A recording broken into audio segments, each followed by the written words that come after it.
The case goes over the joysticks. Oh, I got you. I thought you just meant over the screen. No. Yeah, front case that goes over the entire part of it so that you can then pocket it.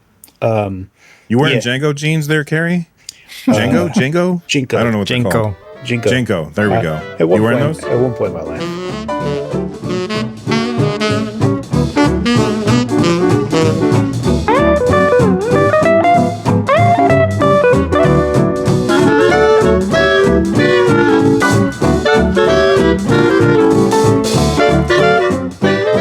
Welcome back to the NerdNest podcast. It's me. I'm Bill Fairchild, your host. I'm joined today by Carrie Golem. What's going on, Carrie? Hey, what's going on, guys? How's it going? And of course, we have Russ Crandall from Retro Game Core. What's going on, Russ? Hello. Just super happy to be here as always. And we've got a lot of stuff for you today. Rich couldn't join us. He had a work thing come up, but we'll just everybody leave comments down below. We miss Rich. And that'd be funny for me. But we've got a lot of topics to talk about today, including the games that we've been playing. Switch prices are changing, as well as, and Switch is not the only thing that has prices changing. We also have Mario Kart's ridiculous attach rate. There's a very popular emulation app that is pulling Linux support. And I'm not going to read through all of these topics. We got tons of them. So why don't we start off with Nintendo is changing prices. And it just came out. I think this was today. Nintendo said this. They said pricing for the original Nintendo Switch family of systems and products will change in the US based on market conditions effective August 3rd. So that's in 2 days from we record this. I think this episode comes out in 2 days, so it'll be the day that this episode comes out. You will see those new prices in effect. These include Switch OLED, Nintendo Switch, Switch Lite, and select Nintendo Switch accessories. Other Nintendo products, including certain Nintendo Switch 2 accessories, Amiibo, and Alarmo, I know everybody's devastated about that, will also see price adjustments. They continue to say pricing for the Nintendo Switch 2 system, physical and digital Nintendo Switch and Nintendo Switch 2 games, as well as Nintendo Switch Online memberships remain unchanged at this time. However, please note that price adjustments may be necessary in the future. So the first thing that I noticed is, well, they didn't tell us the price. Like, what's the damn price? And I searched all over the place and I couldn't find it anywhere. And then right before we sat down to start recording the episode, I found this story over on Polygon that basically says that these are rumored prices, and it's coming from a U.S. retailer. The Nintendo Switch, the original Nintendo Switch, is now $339, which is up from $299. The Switch Lite is $229, up from $199, and the Switch OLED is now $400, up from $350.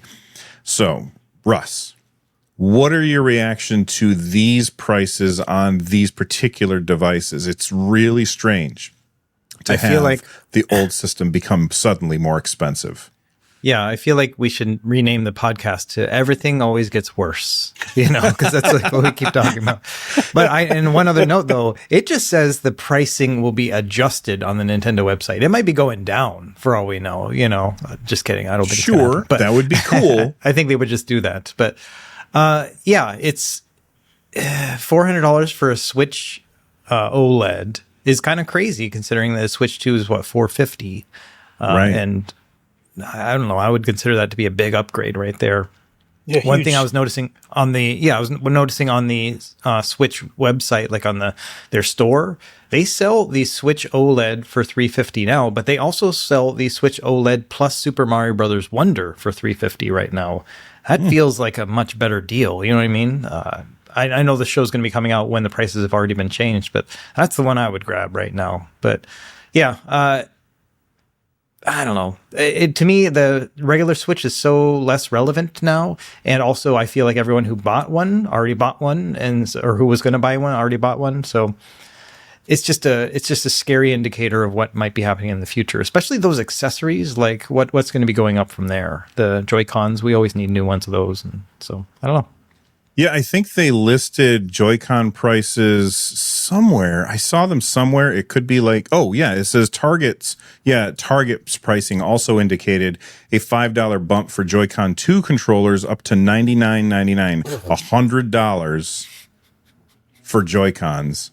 And the Alarmo, I know everybody was waiting for this price, $109.99. So, Man. okay, Russ, you said something that's interesting. I'm very curious what Carrie thinks about this. When you say you think everybody who wanted a Switch probably already has a Switch, I think in part you're probably right. If we didn't look at the PS2 era, because that thing just kept selling forever, even though the PS3 was out.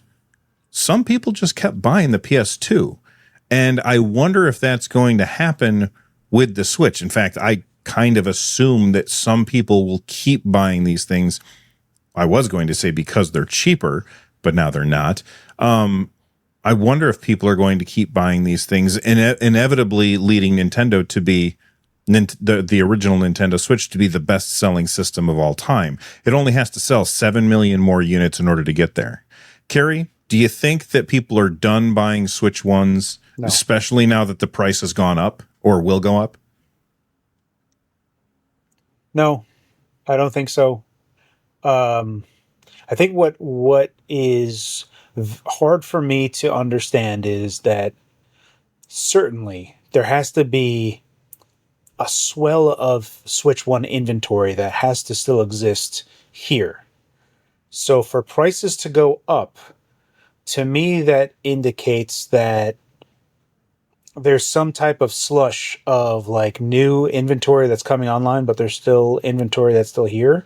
Because PlayStation is still the last man out for not raising prices.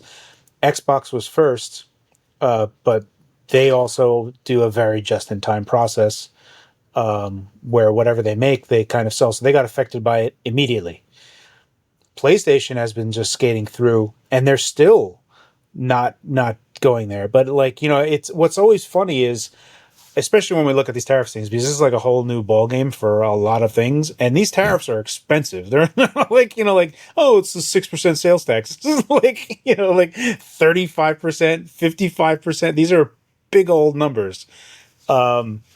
So when you look at that, all of these things are going to, and everyone's tweet is like, consoles are supposed to be going down in price. What is going on?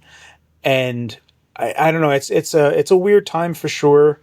For me, as you bring up the PS2 sales thing, I personally want Switch One to win it. Like just 160.1, like 60 million, 100,000.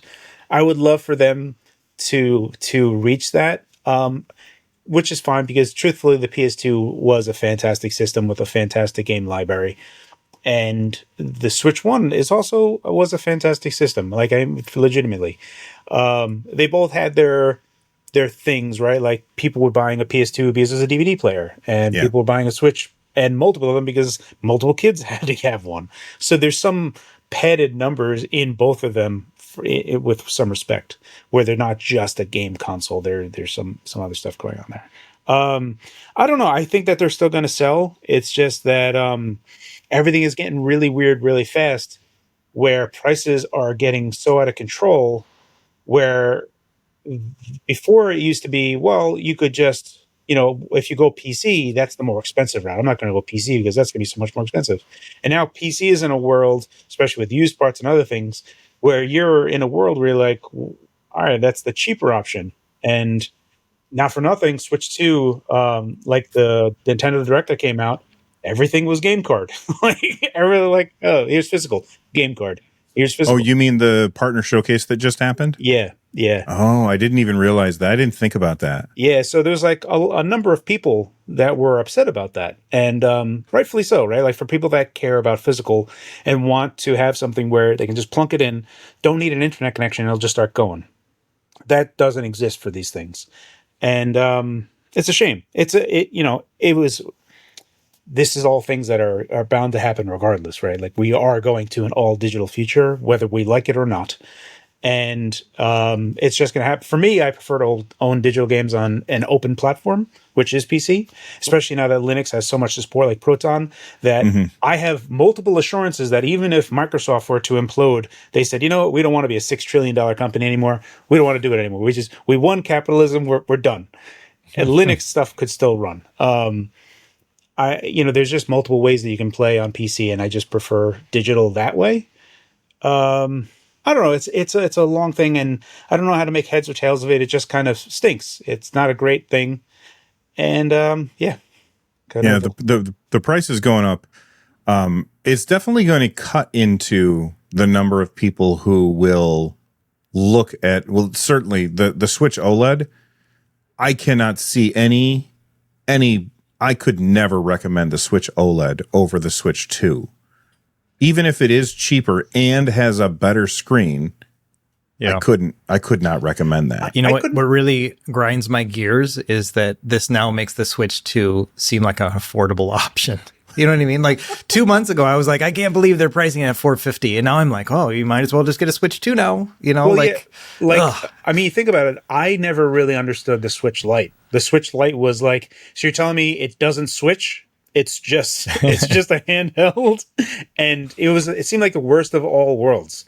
And I disagree. It's actually really good. My wife has one, and they're super comfortable and tiny, and you can take them with you. It's awesome. Yeah, for people that love that, no doubt. And I know that there's lots of people that, the GBD Win 5, it's and have a 7-inch screen, and I'm seeing a lot of people talk about this. They're like, this should have been an 8-inch screen. This thing's a monster. Why isn't it an 8-inch screen? And then there's some people like, I'm glad that the battery's not even attached. I just play plugged in, and I'm like, jeepers creepers, folks. Like, this is, I understand, and there's just lots of people that play certain ways. One of the weirdest comments that I always get that I'd never answer is they're like, oh, how comfortable is it to like laying down in fetus position and playing? And I'm like, never do it. I never play any of my handhelds like in bed like this. But there's people that ask me that question. So there's people that do it. So yeah, I get that they want a lighter handheld and a smaller handheld because how they're using it requires lightness and smallness. So I get it. And there's that whole people that there's like, once you go past a certain size, it's no longer a handheld. But I think, when the Steam Deck came out, everyone's like, oh, that's huge. And now, Switch 2 is approaching Steam Deck size, and everything else is like, same thing as it always happens. Yeah.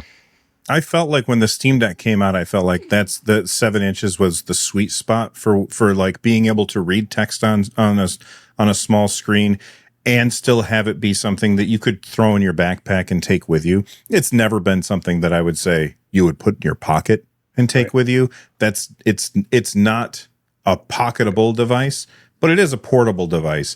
And I would say that it's no less portable than the original Switch, because what do you do with these things when you put them in your backpack?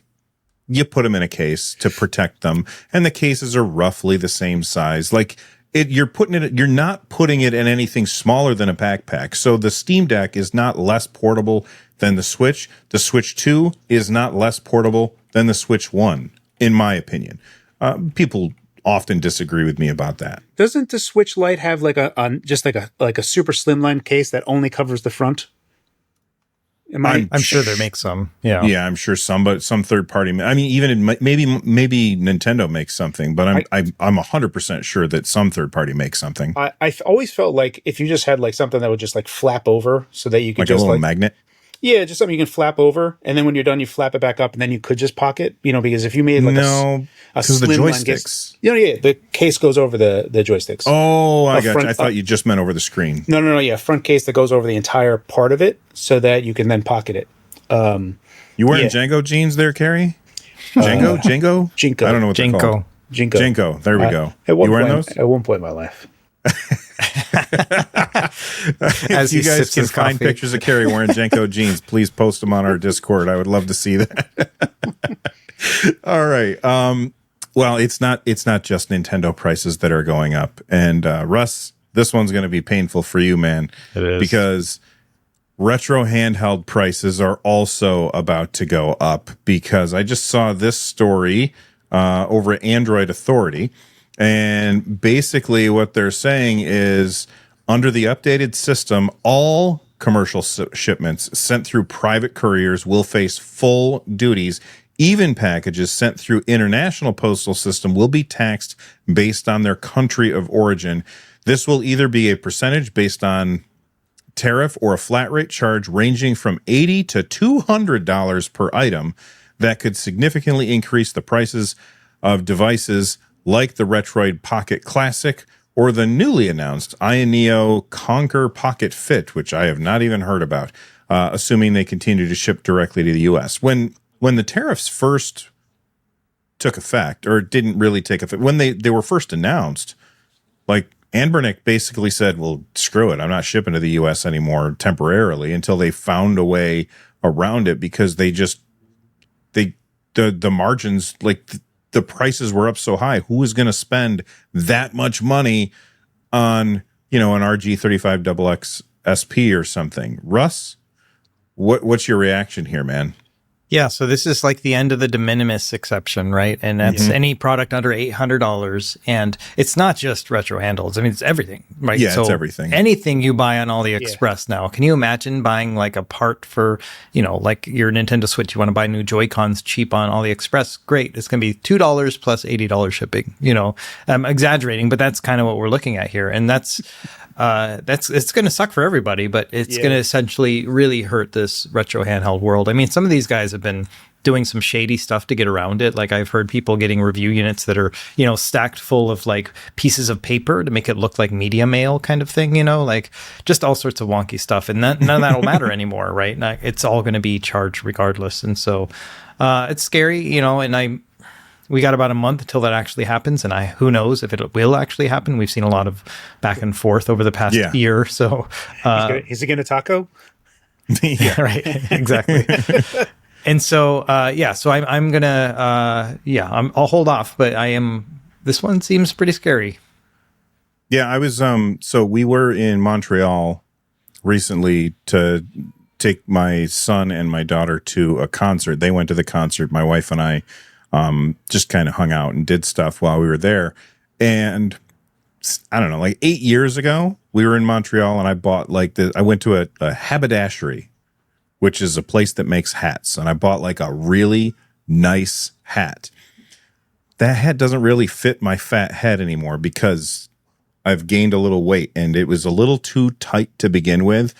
So I found the website when we were there. I was like, you know what? I think I can find that place. I couldn't find the place, but I found the website and I called them and I was like, I want to buy a hat. I want to buy the same hat because I like it. I ended up buying it. I really, really hope it gets delivered before the end of August, because if it doesn't, the price is going to it's going to be like 50% higher. And I'm like, oh, that's going to suck, especially because I already paid for it. And it's customized for, like, it's a custom hat. Right. So it's not like I can return it and say, oh, I don't want this. It's too expensive. I'm just beat. Yeah. It's going to show up and I'm going to have to pay more. Gary, what do you think? What's that? I said, you're beat, son. I am beat, son. Yeah. What do you think about this? With the tariffs coming in, it's just going to like wreck everything for us.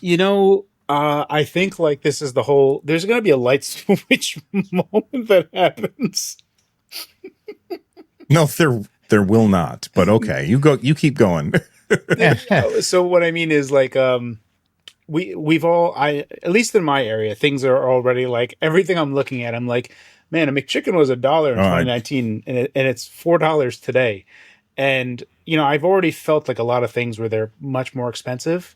And we were talking, just as we were talking before, PS5s have not felt that price increase yet, but there is going to come a moment when the PS5 Pro goes from $700 to like $1,000 or whatever. And people are going to be like, ooh, and everything is going to do that, right? Like everything at Walmart is going to get 30 to 40% more expensive. And it's just because they have, not for nothing, but when all of this was happening, Apple was like, ship it, get everything over here. They were just boom, boom. Like, I mean, waves of stuff were coming in. So they have hunkered down and created this huge thing to see if anything would kind of like even out. And it isn't. So they're just dwindling this stuff down, and everyone is dwindling this stuff down. And what's going to happen is there's going to be a light switch moment where Yeah. everything across the board is just 50% more expensive, and everyone's going to be like, "Ho, ho, ho, ho." And yeah, like that's a moment. There's just lots of stuff going on. There's only so like I prepared myself months ago, and then some guy named Bloomberg said the tariffs were off, but he was not Mike Bloomberg, but he had Bloomberg in his name, and everyone's like, oh, and then stock prices went back up, and it wasn't, and it was just like what? And I was cheated, but yeah, there's a lot of uncertainty that's coming, and I don't think everyone is fully prepared for what's going to come outside of the Yep. retro handhelds. Outside of it, the life is going to change, and I don't know if anyone is actually paying attention.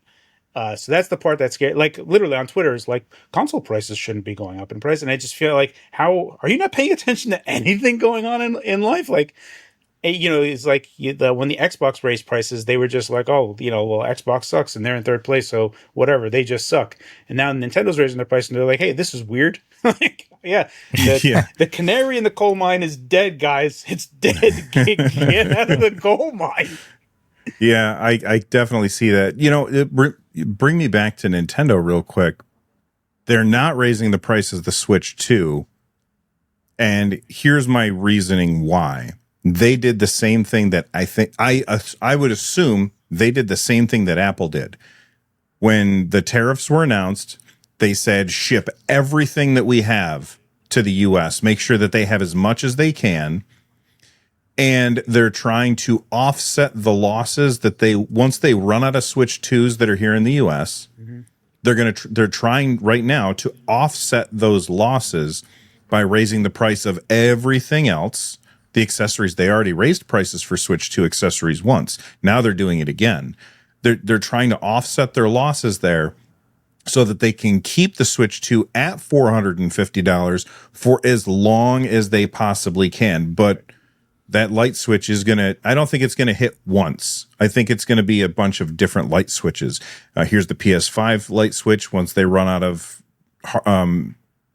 units here in the States. Here's the Nintendo Switch 2 light switch. Right. Here's the next graphics card light switch. Right.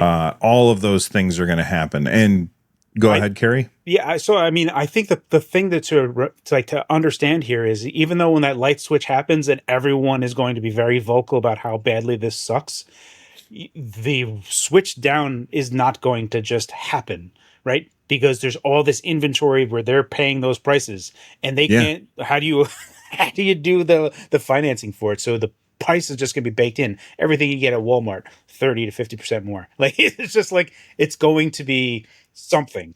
And Right. I don't see Yeah, the light switching on switching. if they add a tariff, right, and then it finally, the bottom falls out and we start to feel those effects, all the stuff they imported in, they paid all that extra import duties, right? And now that's going to push off to us regardless if they turn that off again. It's not like they're going to get reimbursed for their tariffs if they say, you know what, we're going to pull back on them. So there's going to be a loss there for a while until it balances out. But, my worry is that as these companies start implementing these new policies and programs to kind of, maintain their profitability, it'll be a competition in that level. Instead of being like, yeah, we're raising our prices, we're gonna be like, but we only raised by 20%. Those guys did 25%. So, buy from us. And it's like, that's the wrong argument that I'd like to hear. You know what I mean? Is that's what it's going to come down to, is like, everyone's going to raise it and they're all going to watch each other and be like, okay, like in the car space, like, okay, well, Volkswagen charged this much, so what can we get away with? And it's just going to make, the waters are going to rise up for everyone in the worst possible way. Yeah. And prices don't come down.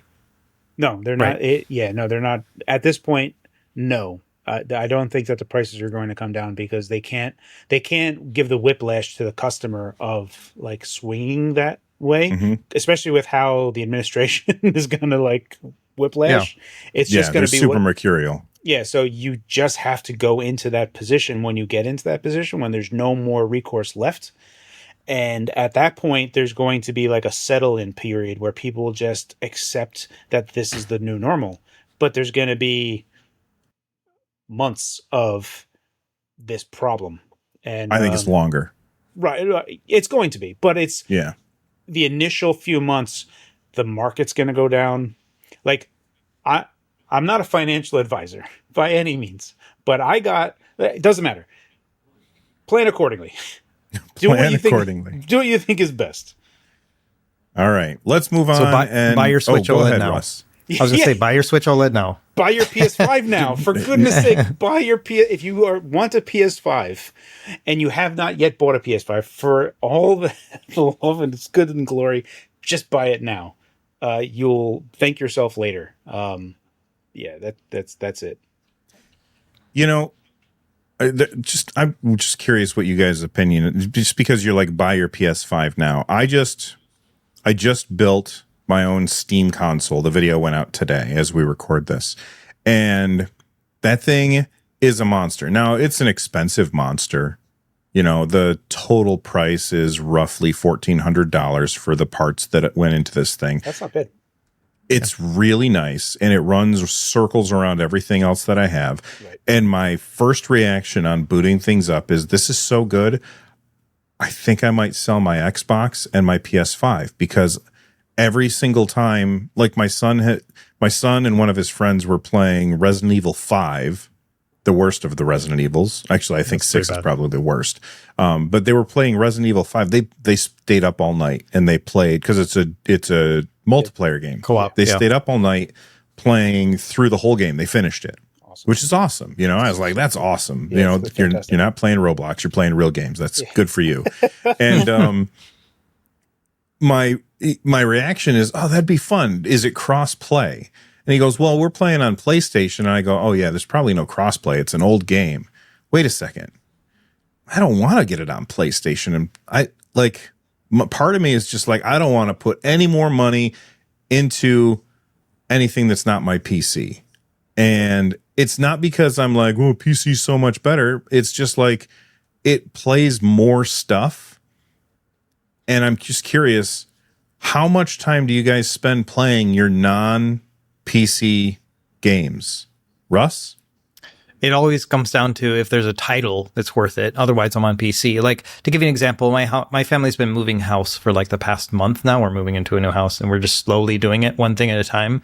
And at one point, I just took apart the entertainment center, all the stuff I didn't need, and that included my Xbox and PlayStation. And my wife's like, "You're not going to need this?" I'm like, no, I'm good. I've got so many other PC games and stuff to play, and there's no Xbox or PlayStation exclusive title that's drawing me in right now. And so, yeah, I don't spend a lot of time on console gaming anymore, which is kind of unfortunate, but it is what it is.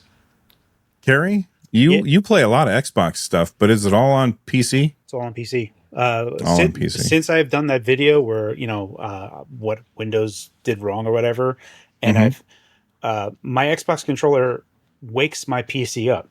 It actually auto switches the input on my TV. I don't even have to switch inputs. I just hold down the Xbox button. My PC starts up, switches the input, and then I just start playing. And I'm like, well, that was awesome. And I bought the 7900 GRE for $550. It came with Space Marines 2 and some other weirdo Bamco game. And it was just a fantastic investment. Like, I got a review unit for the CPU side, which was from B-Link, and it was the B-Link mini PC that can also have that eGPU link, and that's what I use. It's all super small, and it just fits in my what is the thing underneath the TV that you call it? Entertainment center? In the entertainment center. It fits in the entertainment center because it's so small, and it's quiet, super quiet, and arguably, like, I have a PS5 right next to it, my Xbox Series X right next to it, and the Switch 2 next to it. And the only things that I have plugged in right now is the Switch 2, because I played through Donkey Kong, and my PC. There's no power or HDMI on the Xbox Series X or the PS5. So they just kind of just sit there disconnected, and I have no desire to do anything else. So I've just been doing Game Pass through PC exclusively. And everything has been PC for me now. That console experience has just worked on the Windows side with all the work that I've done. But for you, I know that you're talking about you're doing Bazite, and Bazite's fantastic. So, I mean, like, again, if I'm going to buy digital games, I buy them on an open platform, because you can play on Windows or you can play on Linux, and Linux with Bazite is super awesome and does a bunch of stuff. It really is. Yeah. So it's like, that is like the secret sauce, right? All of the things that you get. Tons of games on PC, easy to do anything. You're like, oh, I want to put an emulator on it. Zip, zip, done. Like Yeah, for the audience who's watching, there's games that are running in the background right here that you can see. Those are those are emulator videos that I scraped off the internet that are just, I've got the screensaver for Retro Deck running right now on my PC so I can have something on the screen behind me. Right. But that's what I mean is like the challenges of wanting to do something are so little, and you have the freedom to go almost anywhere. And then you have the mod support on top of that, which is just like the icing on the cake. And not everyone wants to do mods. No, not everyone wants to ride on Thomas the Train when, in Skyrim, but some people do. I don't know what that is, but you keep going. Yeah, you could just make your horse into Thomas the Train. Anyway, there's things like that, or Donkey from Shrek, right? Like, there's just really weird mods that exist that serve no purpose other than cosmetic, but people like it. And yeah, so I mean, I've been long PC for if it was multi-platform, I buy PC, and if it was exclusive, obviously I have to buy it on that. But my real question is, are you going to sell your PS5 and your Xbox because you don't use them anymore? I'm a weirdo. Like, I have all this crap. We know. Yeah, so we love you. Yeah, so I won't sell that stuff. I bought the limited edition PS5, the Spider-Man one, because I knew they were going to come out with a limited edition Spider-Man one. So I just waited for that version of the PS5, and the only game I played was Astrobot on it, and that's it. So can I just take a second and marvel at I feel like the human brain has only so much spots for your memories, right? Things that you can remember, right? And I used to say this all the time in language school and be like, every time I learn a new word, I'm kicking out a childhood memory, right? Carrie has made the decision that he wants to keep in his mind that there are Skyrim mods that allow you to play Thomas the Tank Engine and Donkey on Shrek. And he's lost some sort of childhood memory because of it, because he just wants to keep that one in there so he can pull it out in a conversation. That's good stuff. Oh my God. So good. No, I'm not going to sell it, but also I did not need to buy it to begin with. Yeah. All right. Are you thinking about selling yours since they're not even hooked up, Russ? No, I'll keep them around. I still have all my old stuff too. It's same kind of collector thing, because the ones I have sold, I've always regretted it. So I'm just keeping them around until, space is at a huge premium for me. That's the same thing is I regretted the things that I sold, because when I was a kid, we just didn't have any money. And so if I wanted to play a new thing, first I had to save a bunch of money. And then second, I had to sell my old thing so I could buy the new thing. And then when my wife and I built this, when my wife and I hired somebody who knows what the hell they're doing to build this, because I don't know that stuff. When we had this studio built, I went on eBay and I went through and I bought an NES and I bought an N64 and I bought a Sega Genesis, and I went through and I got like these old consoles, not the games, but the consoles, just so that I could have them on my shelf, because I love the old hardware, but I don't love the PS5. And the one thing that I like about the Xbox Series X is that it's a freaking boring ass black rectangle. That's my favorite thing about it. Having it on my entertainment center underneath my TV, it just disappears and you don't pay attention to it. But I could make it disappear more, I could just get rid of it if I wanted, and I never use the damn thing, and I feel guilt for having bought this thing that just sits there. Although I played it a bunch when I first got it, but now I don't know, part of me just thinks, get rid of that thing. Or maybe I should wait until the tariffs really drive up the prices of that stuff, and then start trying to sell it on eBay or, Facebook Marketplace or something. Yeah. All right, let's move on to other news. DuckStation. Mm-hmm. Yeah, I want to talk about this because this is a little bit annoying. DuckStation is completely pulling Linux support. Apparently, I am not well versed in this kind of stuff. Basically, they are now actively blocking certain Linux builds from having DuckStation because they say that their license doesn't allow that kind of stuff. And like even the EmuDeck creator said that they're still trying to figure out what they're going to do. But like essentially, I understand kind of where the developer is coming from because they're like, I don't want to support all this stuff. You people won't leave me alone. So how about I just block it so I don't have to deal with you anymore? And that's one way to do it. I think another way to do it would be to like just let some say, hey, there's a fork that somebody fork it, and then it's their problem, not my problem. But not everybody understands that a fork is somebody else's problem and not his problem. So I can get how he can be irritated by people constantly asking him for support on an operating system that he's not interested in supporting. But at the same time, to actively block other people from doing it, especially when you've used open source stuff in your builds to make this, I don't know. It's a very ugly mess.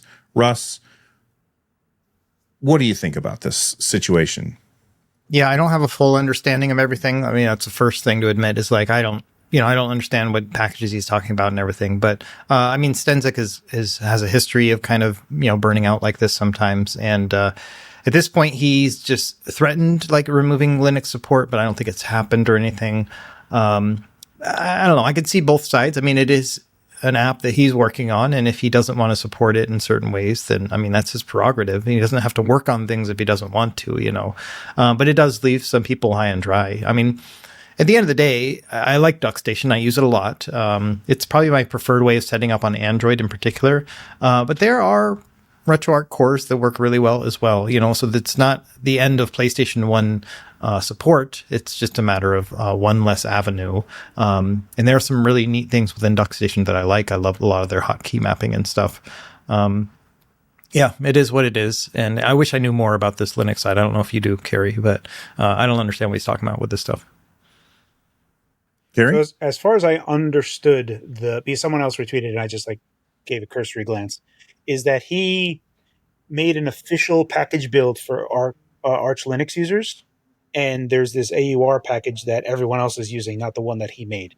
So this causing all this licensing issues from that one that everyone else is using, and he's just like, I did this. Why are you not doing this? And you're doing this, and you're making problems. So he's just like wiping his hands. So like I think the package build that he had made has been removed.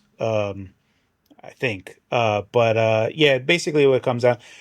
Uh, I commiserate more with Stenzik here, insofar as what is happening. It's not a great situation at all for everyone involved.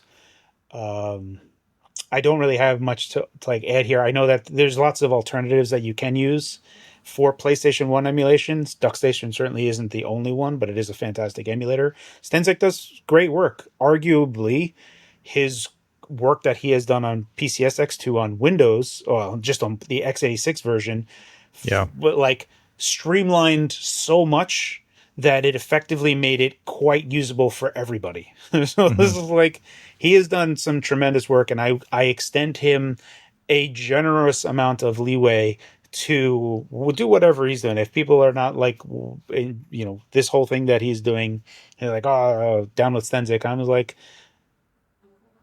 I like the guy, and I really enjoy the stuff that he does, and he's truly a talented individual. And the last thing I would want is for everyone to pressure him so much that he's just like, screw it, I'm done with this. Well, that's what Because seems like has happened. yeah, well, that's for DuckStation. I don't think like DuckStation and Linux, right? Like, I don't think he's like. I think that if he gets enough crap, that he'll just be like, Oh, screw all of this, and right. that would be a net negative for the emulation scene in general. So I tend to, that's not a correct thing for me to say, because it's like almost like under duress that we have to put up with something, right? Like, you're like, oh, he's really upset, and it's like, well, why is he upset, and how can you meet him halfway or do something? And it just seems like I can't, based on the information that I saw, I could not directly blame him. It's not a great situation. but there are alternatives that you could use that aren't terribly worse. So I don't know. Here's my question for you guys, as especially Russ, because I know you know a lot about emulation. Who cares? Like, if I look at, like, why do I need support for DuckStation? It's been running really well for a really long time. Can't I just use an old build? What do I need from new builds? Like, it already emulates the games that I want to play anyway, right? Yeah, I mean, in a nutshell, I mean, PS1 is a good example just because it's been around for a while, and Right. yeah, it's now new features that are being added, and also sometimes there are still problematic games. They're in a vast minority, but there are some that that still do benefit from updates. It's kind of interesting to look at some of these changelogs and be like, oh, this game I've never heard of now works, you know, and it is kind of neat because to somebody that is an important game, you know. So there is still stuff happening, but it's less and less with PS1 in particular compared to, you know, something like Switch or whatever emulation, where it's all just like every new build adds a ton of new stuff, you know. So yeah, it is what it is. But at the end of the day, I totally agree with Carrie. It's like, you know, this guy is doing a service for everyone. He's not charging For free. for any of this stuff. Right. And sometimes you just have to let them cook in the way that they cook, and people got their grievances. You know, I know there's a lot of open licensing issues and stuff like with this stuff where people think that I think it's only partially open source now because he changed his license, the GPL license last year. And so there are people who have some issues with, you know, some of those rollouts and whatnot. It's a little bit above my head as well. But at the end of the day, you know, sometimes I like that he's making this work, and we got to figure out a way not to make him just quit because we're demanding more out of his free labor or whatever. Right. That's the thing that I think a lot of people are glossing over or forgetting, is that it's free. Like, people are making software for free and you are downloading it for free. And it's not because you're a dirty, filthy pirate. It's because they expect you to just get it for free. And that's really cool. Speaking of emulation, got this in the mail about 5 minutes before I came up here to record. This is the 8-bit Do N64 controller. I bought two of these because I wanted to play multiplayer N64 games with my analog 3D. Still not here. But this thing feels really, really good. Russ, have you gotten your hands on this thing yet? No, I don't know the original controller well enough to be able to be like, oh, it's good or it's close or whatever. I've never. It does not. You don't want it to be close to the original controller. That original controller is an abomination. It was cool at the time, but it is hot garbage, and this is 1,000 times better. Yeah, so I feel like I just wouldn't be able to speak to it with any sort of you know, just like honesty, you know, and just being like, yeah, this is how it used to be, this is how it is now and whatnot. But I do have the 8BitDo Pro 3, which they sent over. It's under embargo for like another week or whatever, but that one's the one that kind of looks like a cross between a Super Nintendo and a PlayStation 1 controller. And they've made some pretty nice upgrades to it. So I'm looking forward to making that video on that one.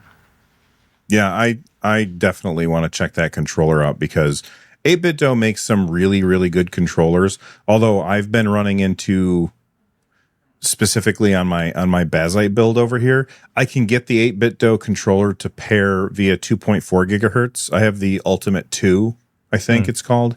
But when I do that, my system thinks it's an Xbox controller. So I updated the firmware on it, and then I tried to connect it via Bluetooth.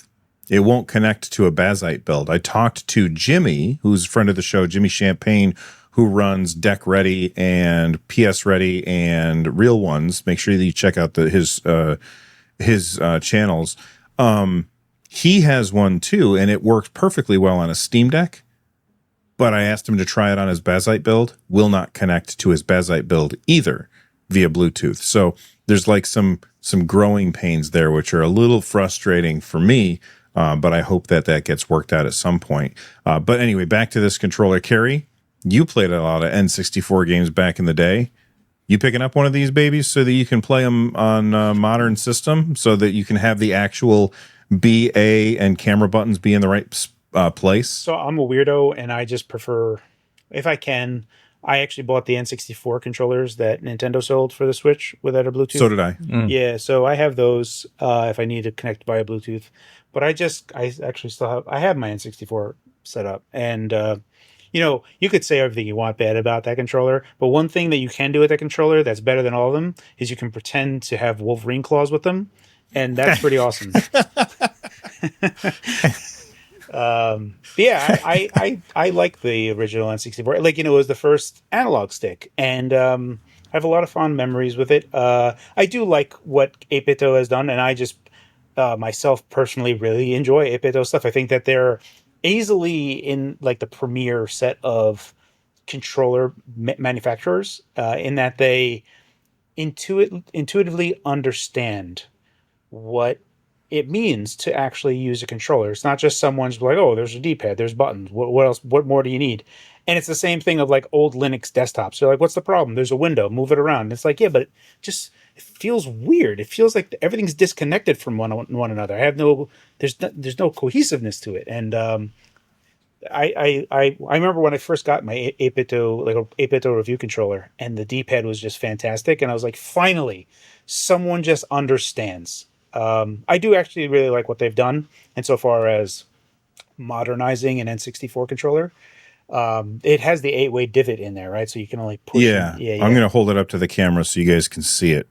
Yeah. I can cover my face. Also has a gate. Yeah. Yeah. It has the stick gates. I think that might be called. Gate. Yeah. So that's cool. That's like super awesome. I really appreciate the work that they do for a lot of different things. And, they are a surrogate controller for a lot of emulation needs. They have a, Super Nintendo controller, the hybrid ones that are like PlayStation and Super Nintendo, insofar as how the analog placement is and everything. So if you wanted to have a simulacrum for playing emulators with a controller that is somewhat related but still a very good controller, 8BitDo makes some great stuff. I only really have positive things to say about that company. Yeah, same. One of my favorite controllers for retro games is their Mega Drive controller because it's got the six buttons instead of. It's so good. Their Saturn, the second gen Saturn one that they have is so good. Really? Yeah, they have I think it's the M30. M30. Yeah. That's the one I was talking about. Okay. That is insofar as a second gen Sega Saturn controller, it is such a good approximate for how good. I love Saturn controls, even Gen 1 Saturn controls that came with like Gen 1 Saturn ones. I love the D-pad that they have down there. Sega was cooking with what they did on those controllers. They're so good. So yeah, I'm a big fan.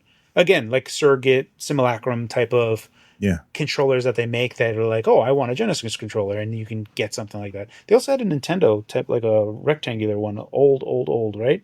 Oh, that was a long time ago. N30. I think that's before they took off. What'd you say, Russ? Yeah, I had that one. It was an N30. Yeah, I love that one. I still got it around somewhere. It was basically an NES controller, but it had 4 buttons on the side. Yeah. Yeah. I mean, I love, too, that they will just make a controller, even though they probably know it's not going to sell well. Like they did a Neo Geo controller, a wireless Neo Geo controller that had an analog stick. Buttons. Yeah, 4 buttons, and then it had the analog stick that was kind of like the original one that they had on their old gamepad. I actually went and bought one out of Japan and like imported it in and never made a video on it. And it kind of also feels like the one on the Neo Geo Pocket. Like they spent a lot of time making that a good joystick that nobody uses, and so I like that they just like, you know what, the small niche community has been asking for it, let's just make it, and it looks good and plays well. Yeah. Now that I've got all of my emulation stuff on that computer, I think that's what I want to do. I want to get specific controllers for each system that I want to. So like I've already got the Mega Drive or the Genesis one. Now I've got a good one for N64 that has the right layout. Not the three-handed layout, but the right button layout. So when I go to play a game, I don't have to fight with the controls to figure out how the hell is this supposed to work when it tells me to push this button. Now it's going to be the right thing. Neo Geo, I think I might have to buy one of those. It's a nice controller. I'll probably have to wait until after the tariff nonsense is over, though, because otherwise, how much is this shit going to cost? Yeah. All right. In the okay, so Rich, who's not on the show today, sent in this, and I haven't read it. I don't know what the hell he's talking about, but he specifically mentioned you, Carrie. He said Carrie's going to be upset at this. The one thing that I got out of this thing that he sent, which was posted over at the Gaming Rumors and Leaks on subreddit, is that it seems like there's no SoC currently under development from Microsoft for handheld gaming. Mm-hmm. Are you surprised by that, Carrie? Because it seems like Microsoft is just letting others do the homework for them.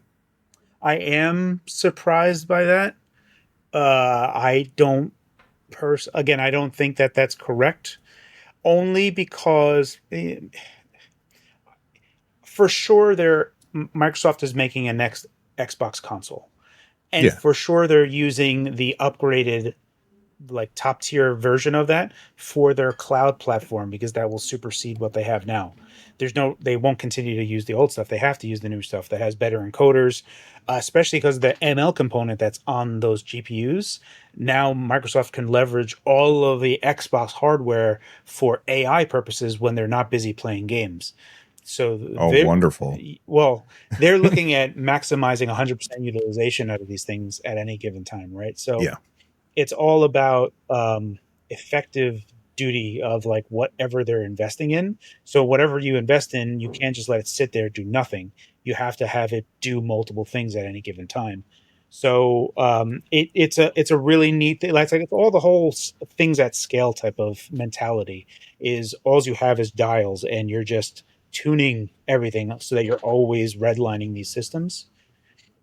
So for sure, Microsoft is doing that. And there's going to be some set of scale for those. So here's where I don't believe that. One of the core reasons for making the Xbox Series S was to have a smaller footprint so that on the Xbox Series X, technically they wanted to run 3 instances of a Series S game, but couldn't do it. So they did 2 instances of Series S games per cloud hardware or for Xbox One S.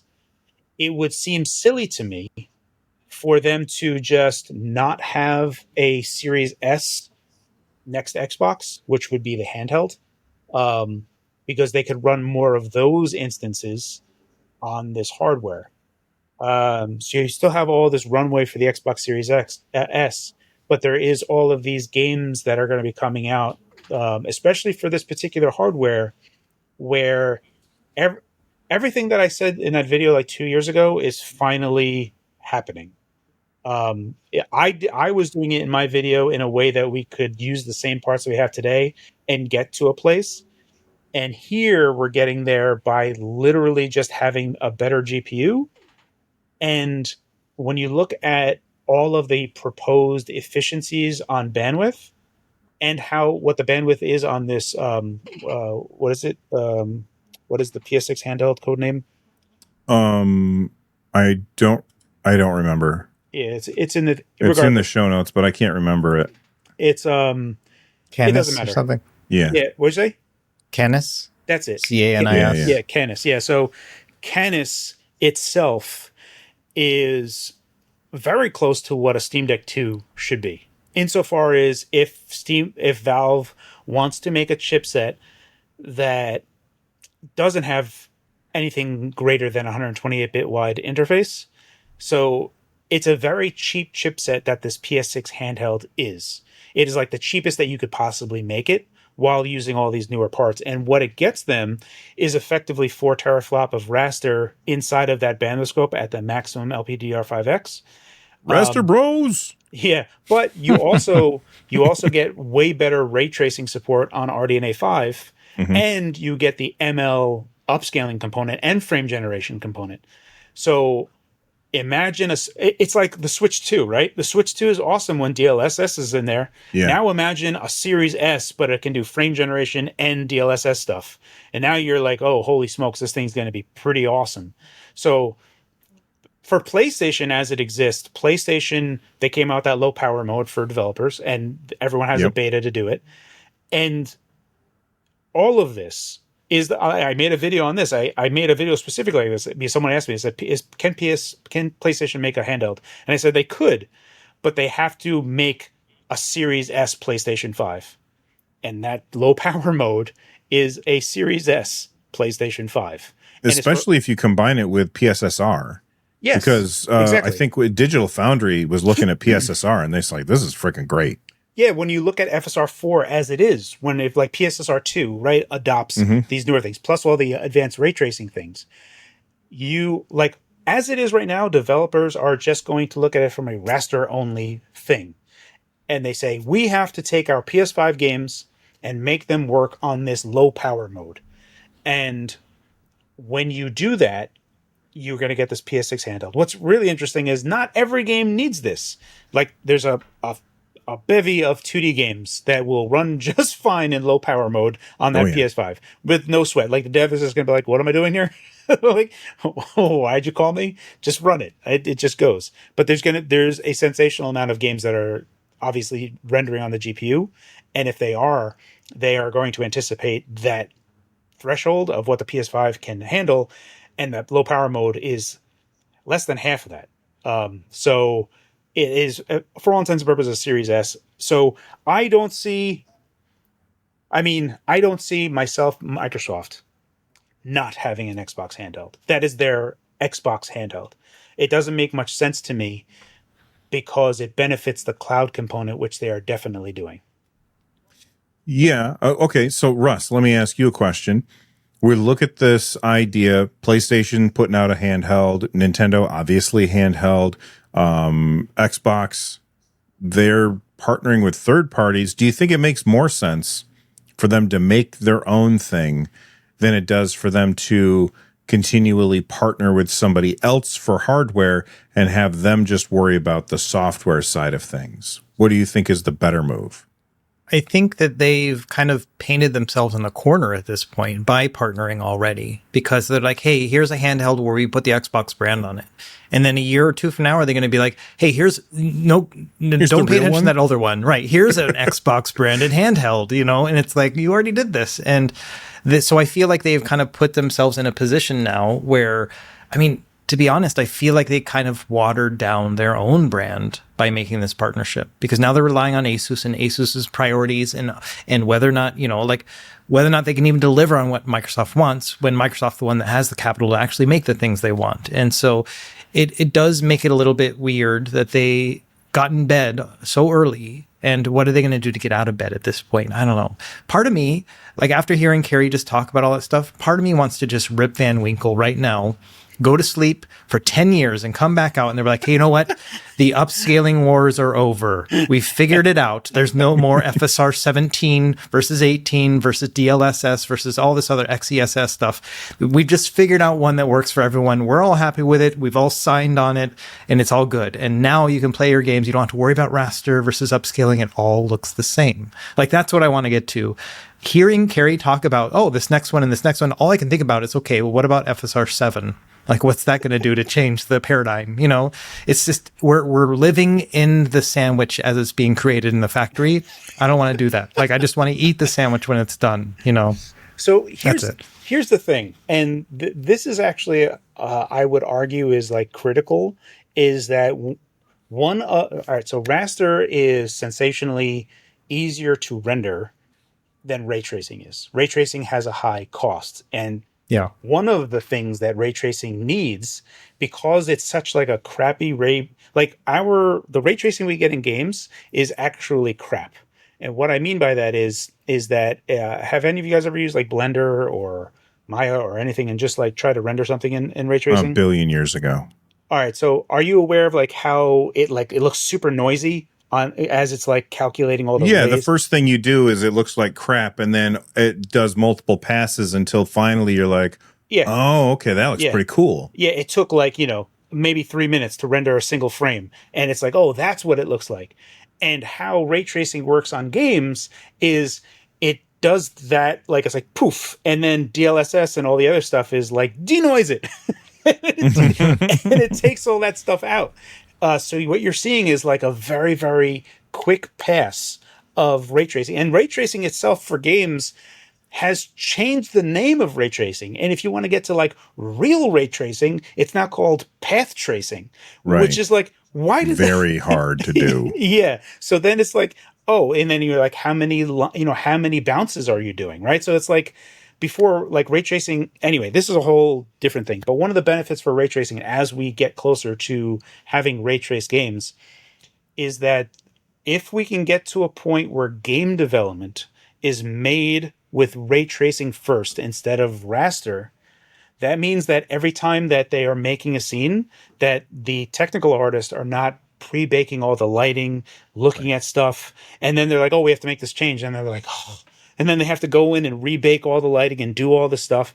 Every time that they make a change in anything, an artist has to go in there and change it. Whereas Yeah, with so one of the suits says, "I want a day-night cycle in the game." Now you're screwed. yeah, anything, right? So, but if you are making a game that is ray traced from the get-go, the art development side of that is now lightning quick because there is like, oh, you want to make a change? Yeah, sure, go ahead. It'll redo the how that looks as we're going through this game. So there is a holy grail. There is like light at the end of the tunnel as we get to this upscaling ray tracing end game where we could finally get to a good enough point.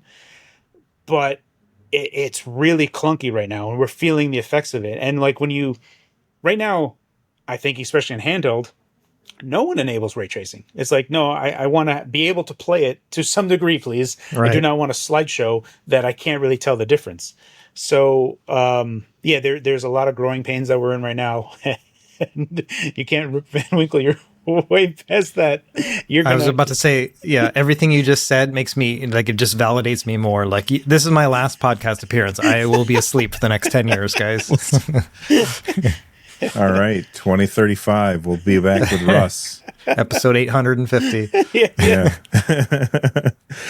Well, there you have it, folks. Let us know what you guys think down in the comments down below. Are you gonna? Do you think it's better for Microsoft to partner with? How did we get from there to handheld or to ray tracing? I've forgotten now. The Sony handheld. And then I went on my the tangent Sony about handheld. the partnership stuff. Here's the thing that I want. You know what? Okay, we can't leave that topic yet. Here's the one thing that really is going to screw Microsoft on partnering with Asus for this. How much are the Asus handhelds? Oh, right. There's $700 and $1,000, right? Yeah, that's what. How much is the PlayStation handheld going to be? I'm going to guess cheaper. Well, we'll just pretend that everything's the same, apples to apples comparison. So we'll say not with tariffs because we're talking about those prices pre-tariff. I'm gonna say $500. Okay, so I was gonna how say does 6. Microsoft compete with that? Now that they've got the Xbox handheld is $600 for the cheap one that nobody really wants, and $1,000 for the more expensive black one that has all of the whiz bang features. It's also going to be a harder sell when the PS6 handheld is effectively 2 times better than those are now. But at the time, like when we get those parts that finally arrive to PC, where we get RDNA 5 in an APU, then we can start going toe to toe with it again. And, it's this block of time that sucks really bad. This happened in 2017 to 2020, 2020 to 2022, now 22 to 2026 or 27. We're in this 5-year block where we've had the rise and fall and rise of the Steam Deck. Yeah. All right. Moving on to, I think they were pretty good there. Let's talk about the games that we've been playing. Carrie, Yes, what have you been playing, man? The last game I finished playing was Donkey Kong Bonanza. Let's talk about it. We argued about it for hours this morning on in our little text chat. So I want to hear. So when I first started playing the game, I was like, "Oh, this is pretty awesome!" And I started playing. I started going through everything, and there's a lot of things that are similar. There's a lot of Nintendo new design choices that are you can almost like, oh, this is from Breath of the Wild. Oh, this is from Super Mario Odyssey, and it borrows a lot from those things where you can almost feel this open world type of mechanic. And it's like, oh, that's falling in Tears of the Kingdom. That's going to the next level in Tears of the Kingdom. Like this, all of these things that are just there. And That's fine because it just feels like it feels a bit homogeneous, and it doesn't.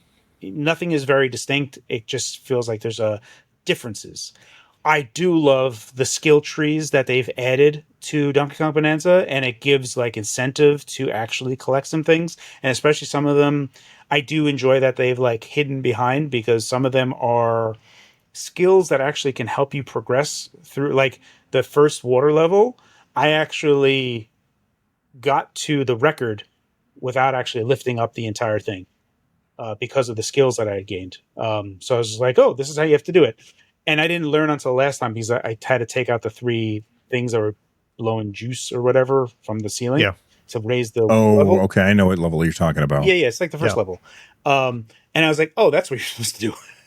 And I was like, I totally cheesed that entire thing based on my skills.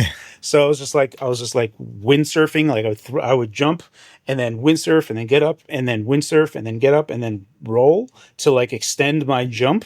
And I was like, oh, that was awesome. That's exactly what I needed to do. It's like, no, that's not what you needed to do at all.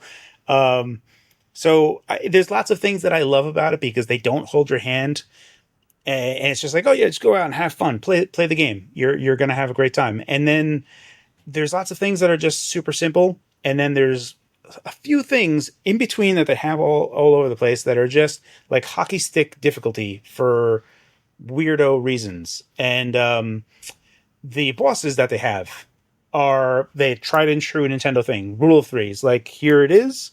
We're gonna do the second one. It's a little bit faster. It's a little bit harder. Here's a third one. Here's a little twist on it, and that's just standard Nintendo stuff.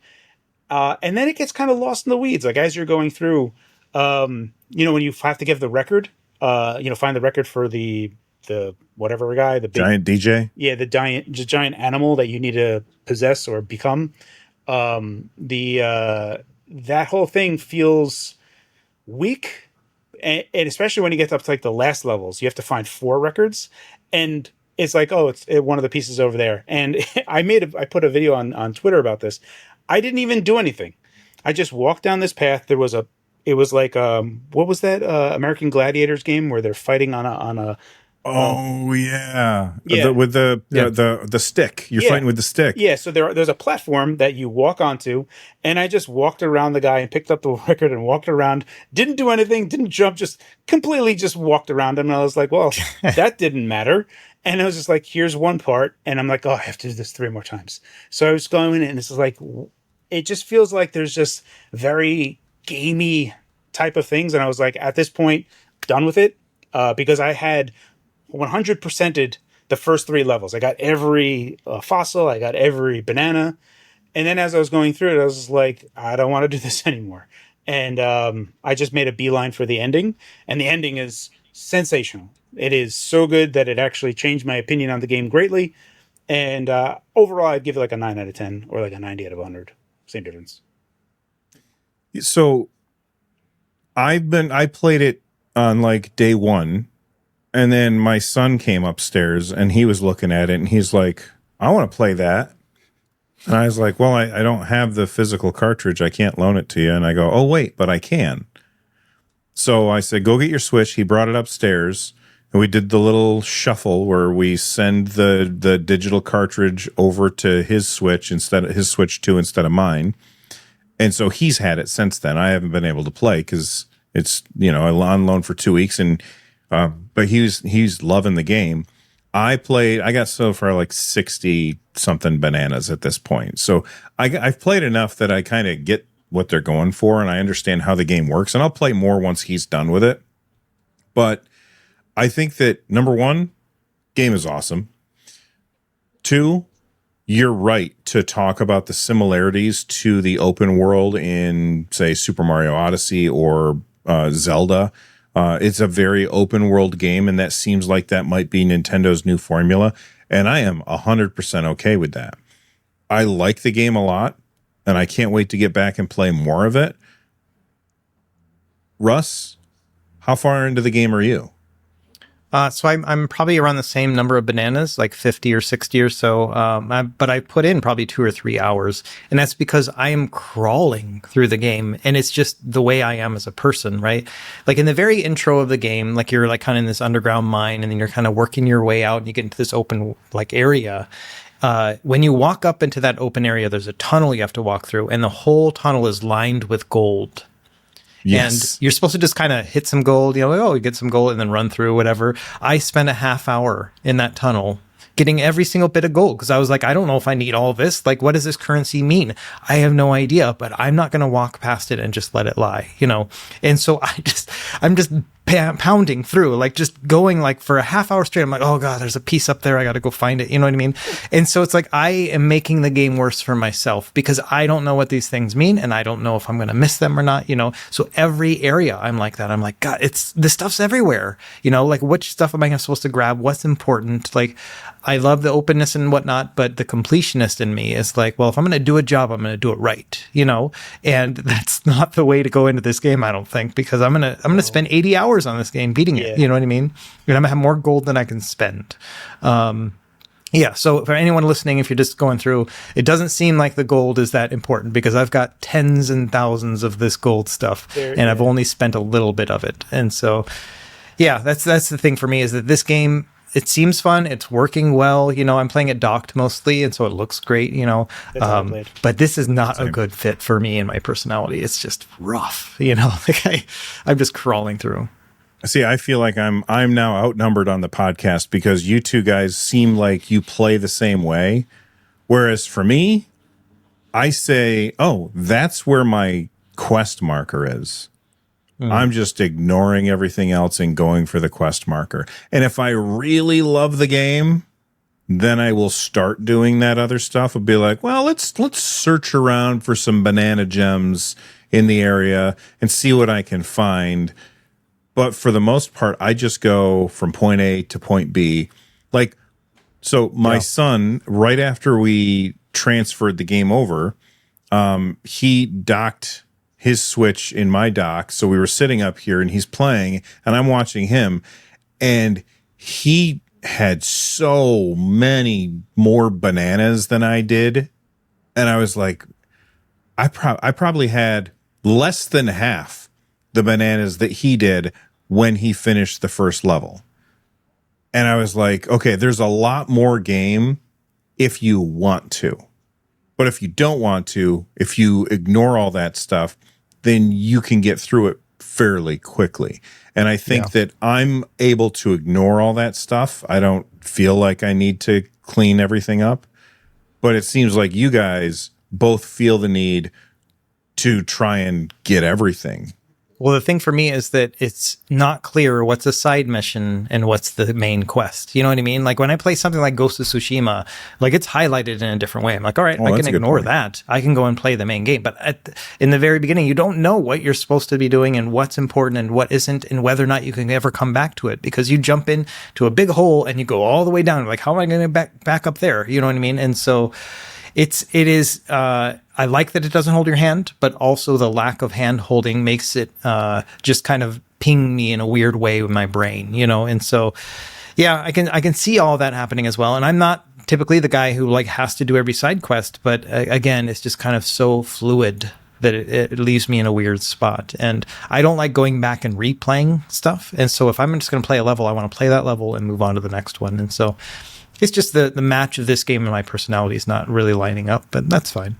Yeah. So, I mean, for me, there's parts of me that, this really comes down to what we talked about earlier on is that I still love Nintendo games, but I feel like there has been a lot that has been lost with the transition of the newer designers taking over. And they have gone to this quantity over quality, even though we could argue that you could just ignore a bunch of the quantity. There was I feel like, and for me, a lot of these things could come down to, I think, I'm going to be going all over the place, so I digress. I am digressing, but for instance, Breath of the Wild, I'm reasonably sure we could have a debate on like weapon durability, or whether that's good or bad or not, right? You can go back and forth. But I think collectively, 100% or as close as possible, that Breath of the Wild has the weakest dungeons out of every Zelda game. The dungeons suck in Breath of the Wild compared to Wind Waker, compared to every other Zelda game. Zelda, like they had I a would lot. say they don't suck, but they're not as good. Yeah, there is certainly something that is missing. Yes. And there are 120 shrines in Breath of the Wild, Hmm. and this new design philosophy of Nintendo is they say here's a challenge zone or here's a shrine, and they put you in this isolated environment that is a puzzle in and of itself, that is outside of the realm of the reality that you were just in, and it's this safe space that you can be in without having any of the other externalities from the rest of the world. And I feel like there's a lot that gets lost there, where if they just put the shrines not in shrines but just in that location, that there would have been it would have been better overall, because the seamlessness of getting into it is a lot faster. Just doing stuff is a lot faster. Yeah, you can't reset it because it's the whole world, but that's okay. So I just feel like that is what gets lost, is that the whole safe space for all of these challenge zones or shrines that are in these newer games, it just becomes like a thing that separates you from what you're doing. And I'm not. I just feel like the overworld could benefit a lot more if that was included. So what winds up happening is it feels kind of dead until you get there, and people are separating those. I think that Nintendo's been doing that for years, though. I mean, look at Super Mario Sunshine. It had those levels where you didn't have the jetpack? What's it called? Flood? Was that called Flood? Yeah, you had the levels where you didn't have Flood, and it was basically it was like, okay, we're going to separate this, and this is separate from the rest of the game. Yeah, they're mini games. Right. Right. Yeah, I could get that, but it just feels like, I don't know, since the shrines in the open world of Breath of the Wild, I love Breath of the Wild to death. I actually beat it twice. I beat it once regular, and then I beat it again on Master Mode. And Same. So good. Master Mode, and going for the Master Sword, the quest line for that is genuinely a challenge. And you have to lean on all of the weapon durability and stuff of like playing through that and understanding all that stuff and preparing. It's so good. And that is, counter to what I'm saying, but like, because I just said I don't want this to be separate, but I feel like the Master Sword quest line is kind of understood in a better place, rather than just like, oh, here's there's a ball, just kind of like move your Joy-Cons around to like get it into this spot. Here's a little fun little puzzle game that's in Breath of the Wild. Anyway, there's that type of scope that I feel gets lost a little. And I feel like even for Astrobot was a game that was too long. It outstood its welcome. And if that game was just 2 to 3 hours shorter, I actually would have liked the game better. But because they were just like putting more there that wasn't really beneficial, I was just kind of going through the motions, and like I was like, okay, all right, I get it. But you have to just be able to cut. Like, it's an editor's job to make sure that it's tight. So that's where I come from, and we were talking about it before.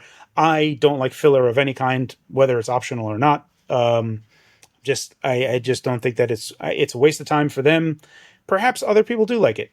And I can agree that other people are like, oh, I'm glad that I can collect 1,000 bananas. I don't think it benefits the game at all. The ending is sweet and the game is really good.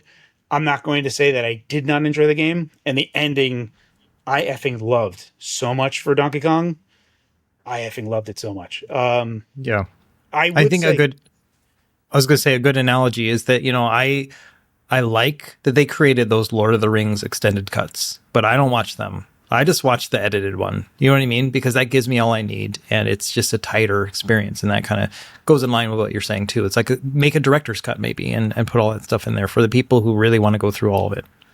But you don't need that, because the game, all of that. I'm going to use Breath of the Wild as the example because that's the easiest one. It has 900 Koroks. Right. You use the Koroks in order to upgrade your inventory, essentially, right? But you don't need to find all 900 Koroks. So why did they put 900 Koroks in? It's not filler. It's because Carrie is going to go through the world one way. Russ is going to go through the world a different way. And I'm going to go through the world a third way. And we all need to have enough Koroks that we can find so that we can build out our inventory enough so that we can finish the game. But we don't need to find all 900 of them. But then there's people like friend of the show, Kyle, who he is a hardcore, intense Zelda guy. He adores that game. And he went through and found all 900 Koroks. And I'm like, dude, congratulations to you. No, thank you. Right. I'm not interested in searching for 900 Koroks. But if they didn't have 900 Koroks, then we would have had trouble finding all of the ones that we needed. Does that make sense? Well, so here's a few things. I did not mind the Korok ones, and I did not collect all of them. And when in both of my playthroughs, I got ones that I didn't get before. Right. And which makes it replayability. So the one thing that I would offer as a difference that Breath of the Wild does with Koroks is that, at least for me, because I played Legend of Zelda back in '87, and I was 9 or 8 or whatever. Wearing Jinkos. Yeah, I don't think they existed yet. Okay. But I recall the feeling of playing Legend of Zelda. It didn't hold your hand. It opened up, and you were just there. And there was a door, and you can go left, right, or up. And I remember that, and that feeling of like, holy crap, like, what do I do? And going through the door and getting the sword and then just going through the game. And then you get the, your candle power, and then you start lighting things on fire and it opens up secret stuff. And there's things that are in Legend of Zelda, the original one, where you go into a dead end room. There's no other thing. And there's just 3 trees.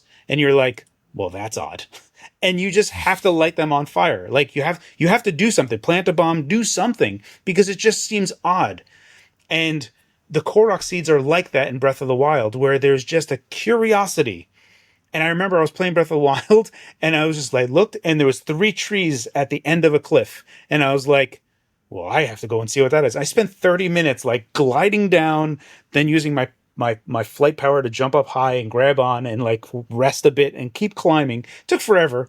And I finally got there and I got the Korok seed. And I was like, that was awesome. Like, that was great because it satisfied my curiosity. It was like a thing that gained towards increasing my inventory. And you don't need your inventory to be that large. Right. But that I liked. I don't recall if you could just go to a shop and buy a Korok seed. But like, I don't think so. yeah, but that's the thing that I don't like about like Mario Odyssey, and I don't like about Donkey Kong, is that you go up to a shop and it's like, hey, you know those things you're going all crazy for? You want to buy one? And it's like, yeah, here you go. And then Mario's like, woo! And it's like, I just bought Unearned. a moon. Yeah, like, Banana.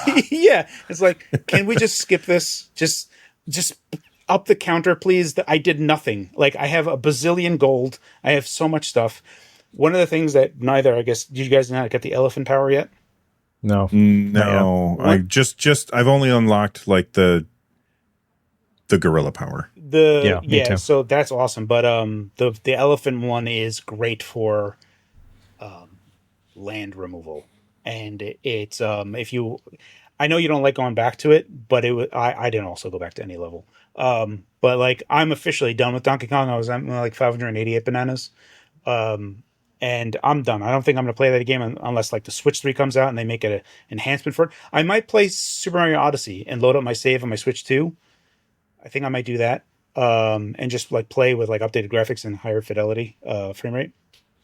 I might do that.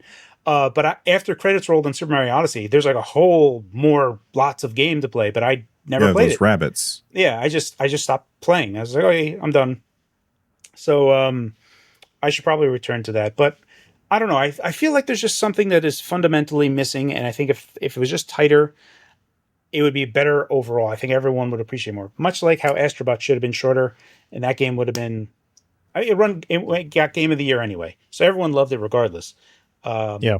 I just think that things should be edited when you're like, you know what, we don't need this. Just cut it out. Yeah, the way I see it is I can kind of see both sides, talking about the Korok seeds, but then also like the crackdown agility orbs, like those were every time you got one, you got a little better. You know what I mean? And it just made me want to get all of them, right? Because it enhanced my gameplay experience. But with Korok seeds and Donkey Kong as well, there are more than you actually need out there, right? And so that kind of takes away that incentive with the bananas in particular. It's like, okay, if you only need however many bananas to actually fill out your skill tree, then that's the number that I need to get. And I don't know what that number is, but that also drives me to be like, okay, get all of them now so you can fill that out and then actually enjoy the game. Like that's kind of the way my brain works. Yeah, I don't really like, for sure there are some skills that aren't worth the bananas at all. Like the sets of bananas, they're not worth it at all. So I am still like, not, even at 588 bananas, I have not maxed out my skill tree, but I also don't care to anymore. Like there's nothing in there that looks like I care at all. So yeah, same. Like in Breath of the Wild, I never maxed out my inventory. Did you guys? No. I never got emulated with cheats. No way. I just got one good sword, put my durability up, and played the game. That's the way I want to play games. I like it that way. I love play it your way. What are the centaurs called in Zelda? Oh, well, if you hadn't called them centaurs, I would Lionels. Lionels, yes, yeah. There's the golden Lionels, and I always like just loot them for all their good weapons and stuff, because I just like pad out all of my inventory with them. I just love fighting those guys, especially when you don't have anything and you have to like just scrounge through. Oh man, I love Breath of the Wild so much. I didn't like Tears of the Kingdom. I didn't like Tears of the Kingdom much at all. All right, Russ, what have you been playing, man?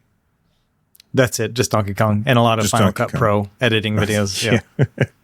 I have gone back to Avowed, mostly because I needed something that I knew would push my Steambox build pretty hard. So I installed a bunch of these heavy hitting games, and I was like, well, I'm going to check out Avowed and see how that runs. And boy, I got kind of hooked on it. I'm having a blast. Like, I played it for, I'm going to say probably 5 hours like when it first came out. But now I've been playing it a bunch, and I'm like, I've completely finished the first area. Okay, I haven't completely finished it. I didn't like 100%. I'm sure that there's still parts of my map that are not uncovered. And I'm sure that there's some quests that I missed. But then I've moved on to the second area, and I now have extra people in my party. I started out as like a sword and board kind of tanky guy, but then I got like this wand, and I was like, you know what? I think I want to switch over to being a wizard guy. And so I paid the whatever amount of gold. I think it was about 500 gold to reset my 2 spec trees, and I respec'd into like the wizard line. And I've been just doing all castery stuff, and it is so freaking satisfying. Yeah. So like, first off, I'll go up to like something that I have to fight or whatever, and I'll use my grimoire to put like a shield on me, and then I'll drop like a big frost spell, a big area of effect frost spell, and I'll tell Kai, who's my tank, to jump in there and taunt everything. And anything that gets away from Kai, I'll usually tell my ranger guy to like lock him in place with like gripping vines or something. And then I stand back from afar, and I'm like shooting the wand off. And I've put a lot of points into my wand in order to make it so when I hold down my power attacks with the wand, now when they hit the target, they will bounce to other enemies, and they will have like a little explosion that will knock people down and stun them. And I'm having an absolute blast. And now, as I'm starting to get more into the combat, I've been noticing more that the enemies actually have 2 bars. They've got a health bar and then this yellow bar. And as a caster, it's so friggin' satisfying. When you deplete their yellow bar, the caster will do like some, like as the wizard, he'll do like some crazy stuff with his wand where he locks them in place with one hand and then kind of points the wand at them and pulls them up, and they float up into the air, and then they just get hit by a bunch of attacks all at once. It is awesome. The voice acting is great. It is, yeah. My one detractor is, and if you haven't played the game, this is not a spoiler. Very early on, there's like this voice in your head, and it is the most annoying thing that I have ever. It is so irritating. Every time this voice shows up, I'm like rude to it. I'm like, get out of here. I don't want to hear what you have to say. I just want to go do the other stuff. Stop talking to me with your stupid whispery voice. It's very irritating. But other than that, I'm having a blast with Avowed. The graphics are great. The voice acting is amazing. The combat is phenomenal. And I just can't wait to get back to it. Carrie, how far did you get into Avowed? I got to the last level, and then I basically ran out of steam. Because the only thing that was keeping me playing the game really was the combat. And I had switched from sword and board to wand to full ranger build.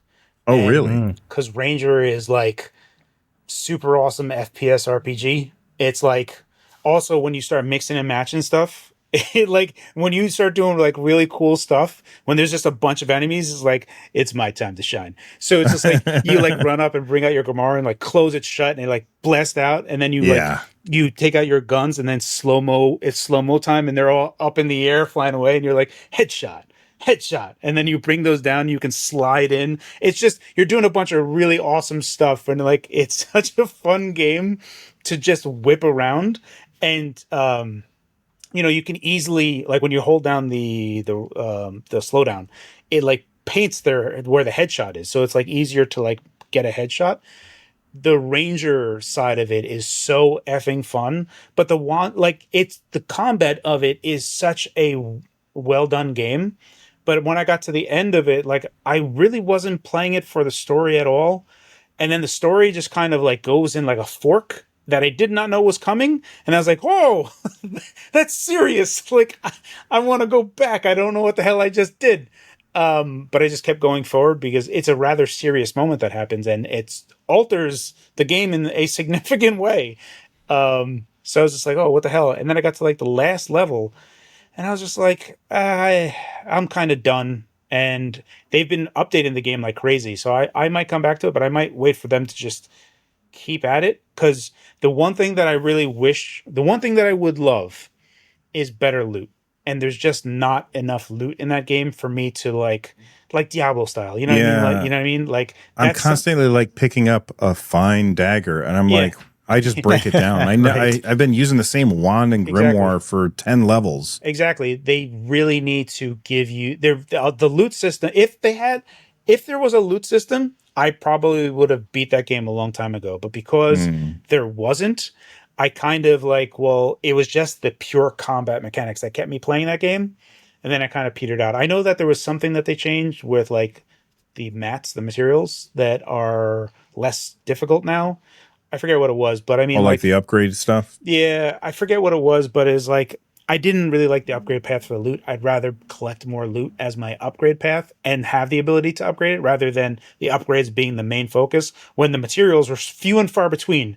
So it's just like this just feels like game design wise way out of whack. I don't know what the hell happened here. Otherwise, combat wise, it was great, but I feel like as time got on, I actually liked the game a bit less. The original trailer, every time I saw the original trailers, and we talked about this on the show, I always said the combat looks weak as hell, but it is the best part about the game. It's so good.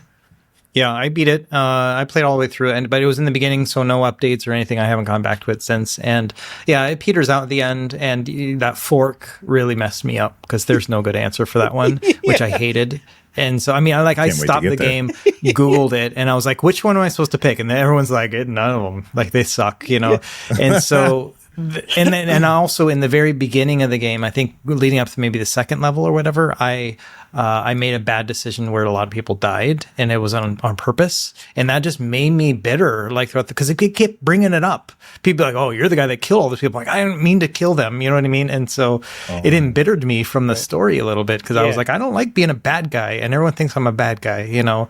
But it was a good game. The combat was good. I did not take full advantage. Like the Matrix stuff that Carrie was saying, I didn't do any of that stuff. I just made like a super powerful mage, got a legendary or whatever they call it weapon, and just like wreaked havoc on everyone. And I played it on very easy, so it was very easy to wreak that havoc. And I enjoyed that way. The story was okay, but it's weird, but I've forgotten a lot about the game until you guys started bringing it up. Like it just kind of, we called it in the Navy a pump and dump. It was like when you study for an exam and then you take it and then you forget everything. That's what I felt like because I just blasted through that game so quickly. I ran into a moment where I was like, oh, well, that's upsetting. And this is slight spoilers, very slight spoilers. And I'll be very vague about it, but these two guys you guys might not know what happened.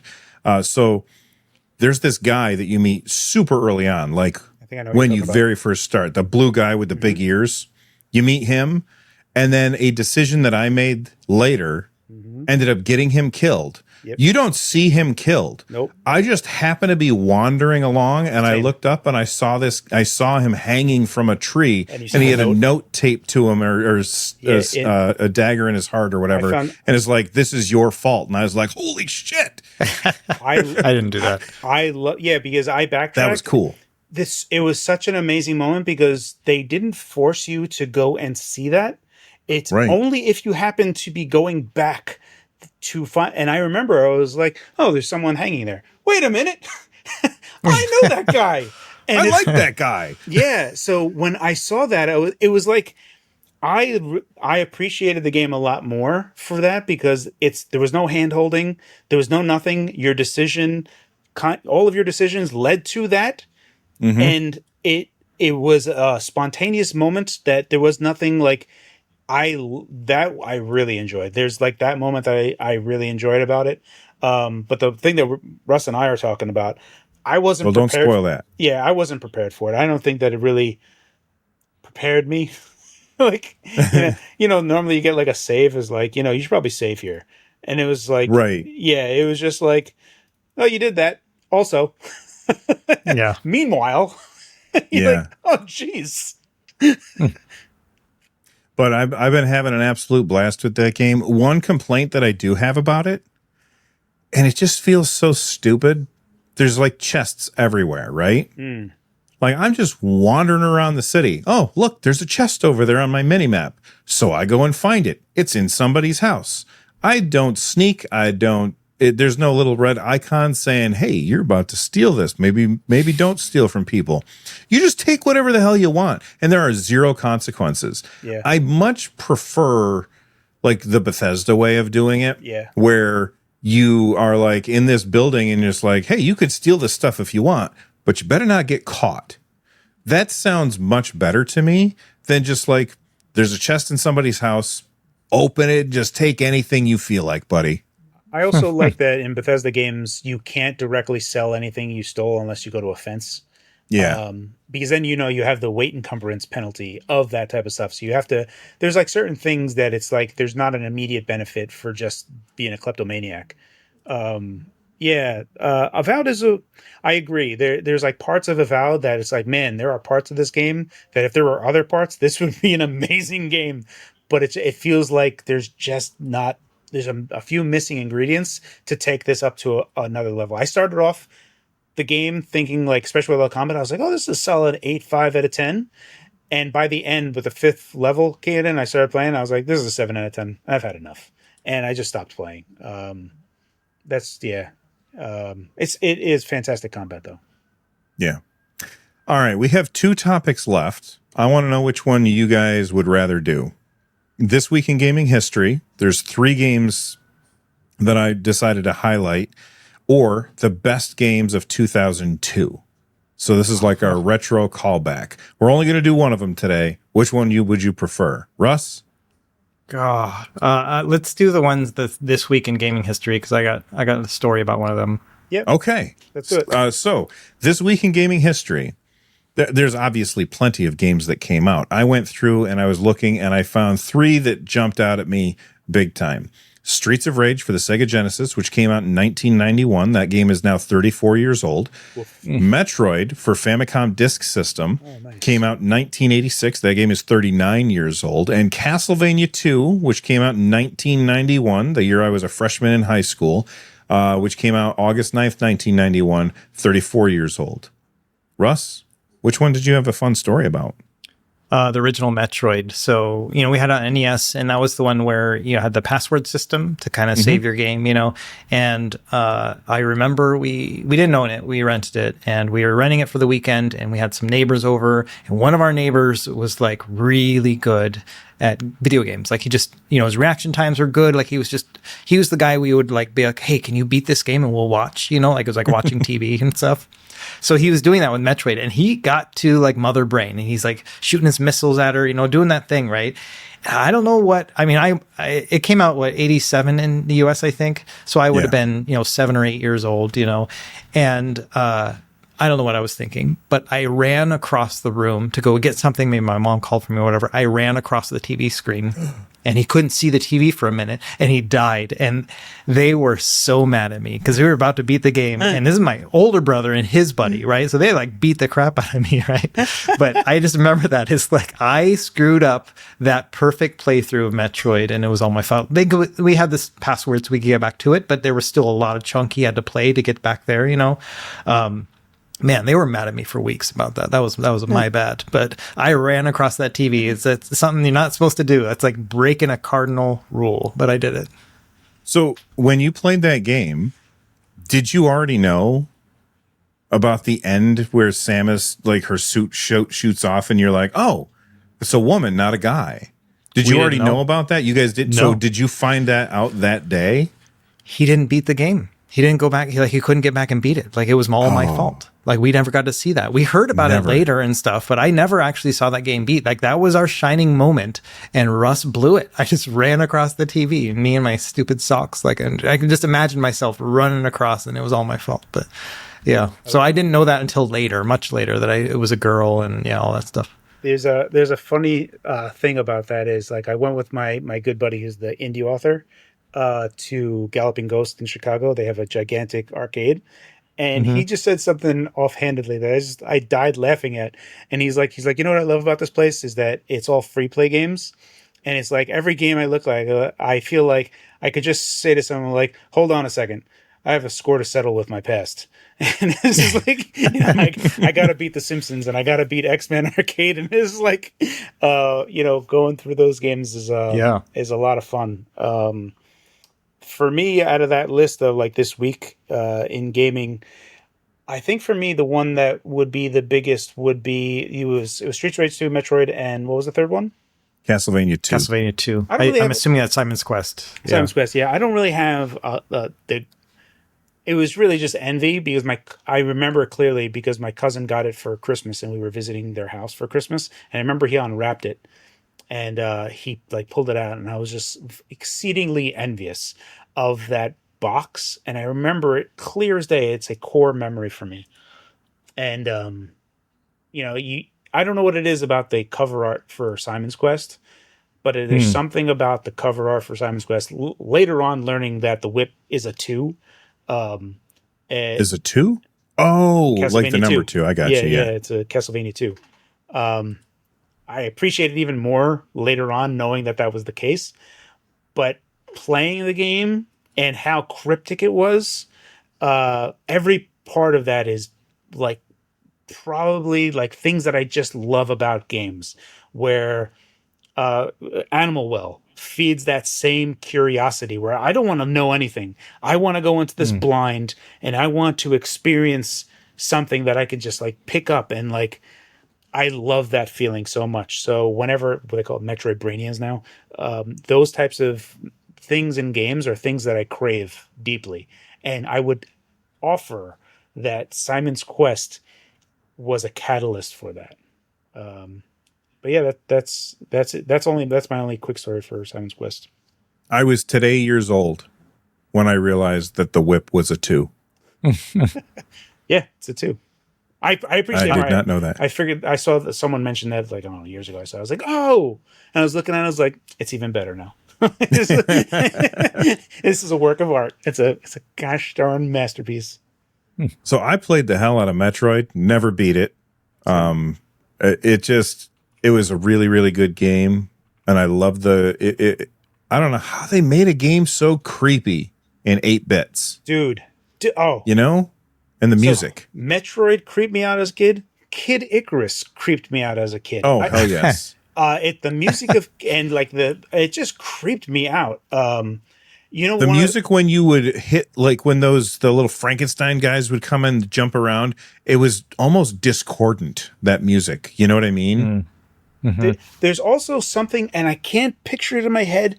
I just know it. It's a Nintendo game. I'd have to play a bunch to finally. I don't remember which Nintendo game it is, but it's like an enemy that has this perfect sphere of heads or something that are going around in a circle, and it's a perfect circle that they're.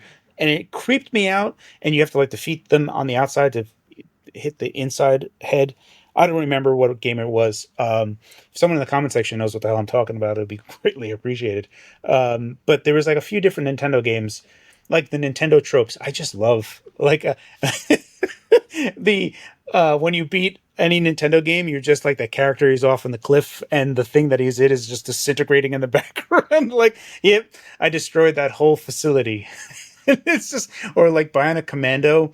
Oh my God, when Hitler's face explodes. Yeah, and then you have like a 60-second timer to like, just hoof it out of there. I love Metroid does that, or Super Metroid does that, where you have this like you have to get the hell out of there moment. Yeah. I love when games do that for no reason other than to be like, oh, it's on. I love those moments. When playing Bionic Commando, and I remember when my friend and I was over at his house, we were playing it, and we finished it and beat it, and Hitler's face explodes. We were just like, this is the most graphic thing that we had ever seen in our life. Like his eyeballs pop out and everything. I still love Bionic Commando. That game is so damn good. And I had no idea it was originally an arcade game. Like, I had no idea about that, but I found it one day, like when I was just flipping through stuff, and I was like, oh, that was an arcade game? I had no idea. I love that whole thing, because when you are playing the Nintendo version of an arcade game that you didn't know existed, it's almost like you just got a remaster of the game. Just that, yes, like, right. Oh, there's a remaster of this game. Let me play the upgraded graphics of this one. So I never played the original Streets of Rage. My first Streets of Rage was Streets of Rage 2, which I adore. Have either of you guys spent much time playing the original Streets of Rage? Yeah. So I didn't own the Genesis in the beginning. I got it later on, but I remember one weekend we like rented the console. You could do that from like Blockbuster or whatever. So you rented the console and we got Quackshot, which Great is the game. Donald Duck game. Yeah, So it was a really good game. And then the first Streets of Rage and Jordan versus Bird. Those are the three that we had. And we just play them all weekend. And like the slam dunk contest in Jordan versus Bird is awesome. Anyway, yeah. So we played through Streets of Rage and we liked it because it was like Final Fight at home. And that was something you couldn't do at the time unless you had a Super Nintendo later on, And so, really enjoyed the first Streets of Rage. Yeah. What do you like more, Final Fight or Streets of Rage? Oh, Final Fight. Yeah. See, when I was young, it was Final Fight. But Streets of Rage 2 really holds up so well. It is a good beat 'em up. I think Final Fight does too, though. Yeah, Final Fight. I gotta hit it again. Now, are you talking arcade or SNES? SNES Arcade. only has one player, doesn't it?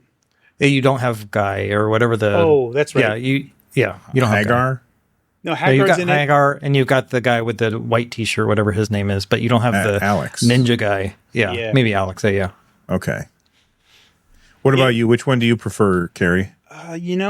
They're different games entirely, and Final Fight is more of a traditional beat 'em up in the arcade beat 'em up style, where you have just kind of like, it's like this is where you're fighting now, and then you have the bloom, bloom, bloom, and then you have that in Streets of Rage, but I feel like it's further out. The zoom is further out in Streets of Rage, so there's actually more area, and there's the specials in Streets of Rage feel like they're just the next level of nonsense, whereas like the specials in Final Fight is just the dude spinning lariat, or like you know what I mean. It's just like Streets of Rage. Somebody shows up with a bazooka and shoot. yeah. Right.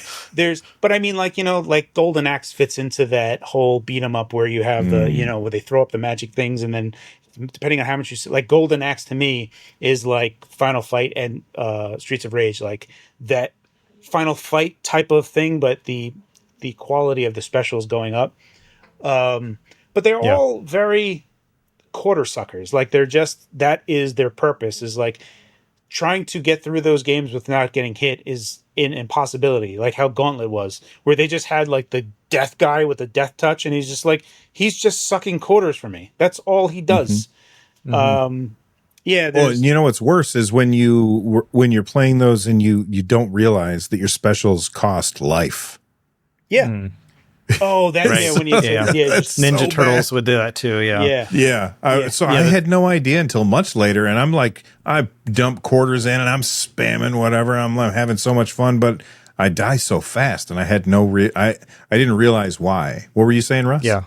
I was going to add that for me, Final Fight, like the thing that I liked about it, it's very two-dimensional. Like you just go left and right for the most part, you know, where Streets of Rage, you kind of go down sometimes, you know, like a different kind of perspective. But what I liked about Final Fight was the sprites were huge, and they also looked like Street Fighter characters. And I love that. Like when they get set on fire, it's the same animation as when Blanca sets someone on fire, or not Blanca, but when Dhalsim does it, right?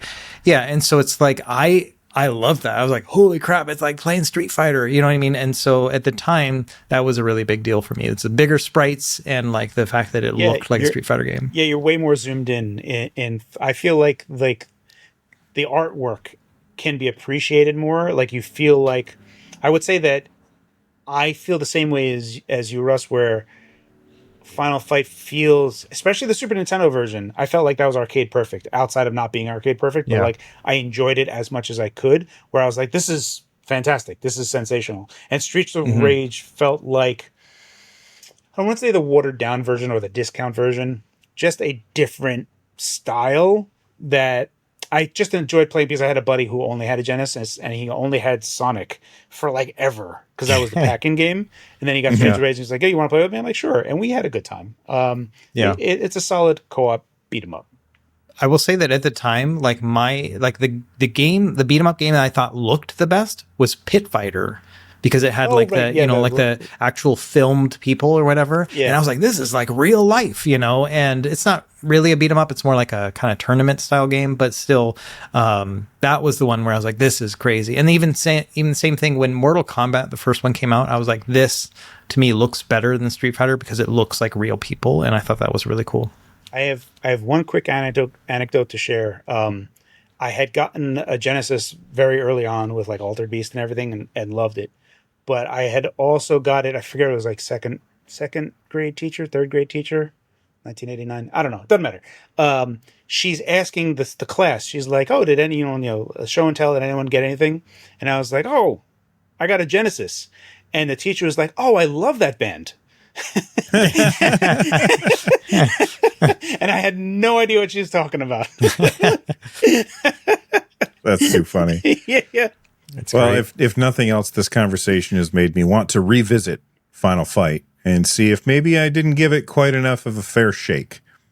So there you have it. Let us know, of those three games, which one was your favorite. Those are the games that got just a little bit older this week. But I think that's going to do it for this episode. Carrie, tell everybody what videos you're working on so that they can go and find them and watch them and click subscribe and all that jazz. So I got sidetracked and I had to do an Ambernick video. It's just a very timely thing. So I just wanted to make sure I got that done. And I did finish that up. And ultimately, I do love the system with some caveats. This is the slide? No, this is this guy. The metal one. This one right here. Oh, okay. It's super. The screen is amazing, and it's capable of playing pretty much every 4x3 things. It's just fantastic. It really is great. There's some things that are nitpicks of mine that are inconsequential mostly. The thing that I'm working on is I'm trying to finish up the updated video for the MSI Claw, because they had updated drivers. I have just finished all of my benchmarks, which took like a day and a half to collect. So I have not yet actually looked at the comparison, so I don't know how much better it is as of this moment. So I'm hoping to see something, because I don't know if I'm going to make a video where I'm like, it's nothing. Well, when you guys, when he posts that, make sure that you guys, down in the link down below the like button, or just go straight to youtube.com/thefox so that you can see that video. Russ, what are you working on, man? I just finished like an epic video on the Ioneo Flip 1 SDS. So that's the dual screen clamshell handheld PC. It's $1,300 plus. And it took me forever. I mean, it's a 52-minute long video because I had to get everything in there. And even then, there's like things I left on the table, and it's just, I had to keep it under 55 because that's just like my own personal thing, you know? So yeah, that was a huge epic video. I'm exhausted, but my next video is going to be a comparison of the handheld that Carrie just mentioned, the RG477M, against others in the round price point. So like Retroid Pocket 5, Retroid Pocket Flip 2, because the majority of my comments were like, just get a Retroid Pocket 5. I'm like, yes, but they're two different things. Like, and that's what I kind of want to do in this video is like, this is not like the purpose of this handheld for me doesn't feel like the purpose of the Retroid Pocket 5, and they're both awesome. But I would say that it, yeah, exactly. And not just the mini, but the 5 and the Flip, because they all use the same chip. And so I feel like I'm going to just kind of compare them all in one lump versus the RG477M and just kind of talk about that. So you're going to see a video from me with this t-shirt on because I'm about to record that. Nice. Very cool. Like I said at the beginning, I just posted my video for my my Steambox build, which I'm very happy with this machine. So happy that I'm thinking about selling my consoles because don't really need them. My next video that I have coming, I think, is going to be a Steam input tutorial, which I haven't done one of those in a while, so I figured I would make one of those. I think that'll be coming out on Friday. But hey, you guys could have spent 2 hours doing anything, and you spent 2 hours hanging out with the three of us, and we appreciate you. So make sure that you head on over to youtube.com/thefox and subscribe. Head over to youtube.com/retrogamecore and subscribe. And before you leave here, subscribe, click the like button, and leave a comment, all of that stuff. Thanks for hanging out with us. We'll see you on the next one. Stay rad, everybody. Bye, guys.